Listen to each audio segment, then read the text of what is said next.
Seorang wanita bernama Ida Haryati yang berumur 41 tahun ditemukan tewas di rumahnya dengan tanda-tanda kekerasan. Pelakunya merupakan suaminya sendiri yang bernama Sobirin berumur 35 tahun yang diduga melakukan tindakan tersebut akibat konflik dalam rumah tangga. Nah, fakta bahwa korban itu lagi hamil nambah keprihatinan masyarakat dan menyoroti pentingnya upaya untuk mencegah kekerasan dalam rumah tangga.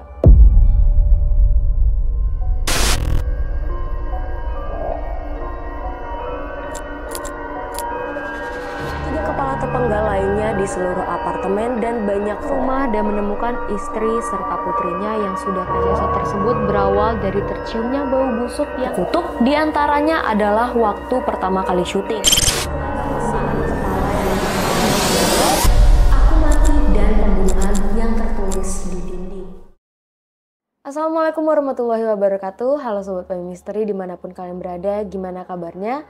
Semoga kalian dalam keadaan sehat agar terus bisa mendengarkan cerita horor dan misteri dari Payung Misteri Channel bersama aku, Alia. 2024 udah mau selesai nih, dan sepanjang 2024, sejumlah kasus mengerikan sempat viral dan mengguncang perhatian masyarakat global dan di Indonesia. Kejadian-kejadian ini menggambarkan berbagai tantangan sosial, kriminal, dan teknologi yang dihadapi di era modern. Dan di video kali ini kita bakal membahas beberapa kasus yang sempat viral di tahun 2024. Yang pertama ada brutal satu keluarga di Kediri, Indonesia. Salah satu kasus yang mengejutkan terjadi di Dusun Gonggang Legi, Kediri, Jawa Timur. Waktu 3 anggota keluarga ditemukan tewas di rumah mereka.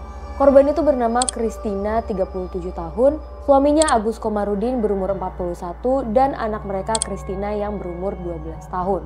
Nah, pelakunya adalah Yusa yang berumur 35 tahun, adik kandung dari Kristina, yang bilang bahwa dia sakit hati karena konflik keluarga. Kasus ini menggarisbawahi pentingnya mediasi dalam menyelesaikan konflik keluarga untuk mencegah tragedi yang serupa. Yang kedua, wanita hamil di Cengkareng, Jakarta Barat. Seorang wanita bernama Ida Haryati yang berumur 41 tahun ditemukan tewas di rumahnya dengan tanda-tanda kekerasan. Pelakunya merupakan suaminya sendiri yang bernama Sobirin berumur 35 tahun yang diduga melakukan tindakan tersebut akibat konflik dalam rumah tangga. Nah, fakta bahwa korban itu lagi hamil nambah keprihatinan masyarakat dan menyoroti pentingnya upaya untuk mencegah kekerasan dalam rumah tangga. Yang ketiga, kasus kekerasan seksual terhadap anak. Sepanjang tahun 2024, banyak banget nih kasus kekerasan terhadap anak yang terjadi di Indonesia. Nah, salah satu kasus yang viral itu ada bocah balita berusia 2 tahun di Balikpapan jadi korban kekerasan seksual oleh pemilik kos. Kasus lainnya terjadi di Sidoarjo, seorang ayah kandung melakukan kekerasan terhadap anaknya yang masih balita. Kasus-kasus ini tentu aja memicu seruan luas buat memperkuat sistem perlindungan anak dan penegakan hukum yang lebih tegas terhadap pelaku. Yang keempat, bayi prematur di Tangerang. Tragedi lainnya terjadi di Tangerang di mana seorang bayi prematur berusia 7 bulan ditemukan terkubur hidup-hidup di TPU Kebon Gede. Orang tua bayinya jadi tersangka dalam kasus ini. Peristiwa ini tentu aja memicu diskusi tentang tekanan sosial dan ekonomi yang dapat mendorong tindakan ekstrim serta perlunya bantuan sosial yang lebih kuat. Yang kelima, kasus Sewol Sadzer. Kasus ini sempat viral karena bisa dibilang kasusnya termasuk sesuatu yang unik nih. Kasus yang terjadi pada seorang remaja berusia 14 tahun di Orlando, Florida, Amerika Serikat. Dia waktu dia membangun hubungan emosional dengan chatbot AI. Sewol Sadzer mengandalkan chatbot buat dukungan emosional, tapi interaksi tersebut justru memperburuk kondisi mentalnya. Tragedi ini memicu diskusi global tentang bahaya AI tanpa regulasi ketat, khususnya bagi pengguna muda.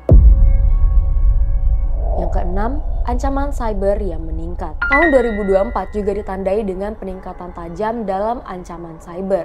Serangan berbasis kecerdasan buatan semakin canggih, menargetkan perangkat Internet of Things dan data pribadi. Malware adaptif menjadi alat utama untuk meretas melewati sistem keamanan. Di Indonesia, ancaman cyber ini berdampak besar pada individu maupun organisasi, mengingat rendahnya kesadaran akan keamanan digital. Yang terakhir ada maraknya judi online di Indonesia.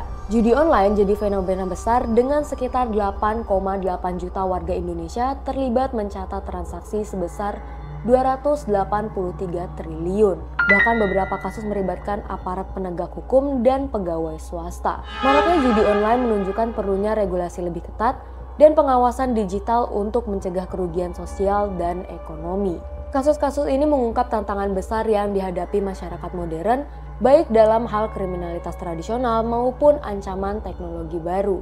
Tahun 2024 menjadi pengingat akan kompleksitas masalah sosial dan teknologi yang terus berkembang. Upaya kolektif dari pemerintah, masyarakat, dan individu diperlukan buat mencegah kejadian serupa terjadi di masa depan. Aku pengen denger dari kalian, apakah ada detail yang aku lewatkan? Boleh komen di bawah dan kita bakal bahas sama-sama. Di akhir video aku Alia pamit undur diri. Wassalamualaikum warahmatullahi wabarakatuh.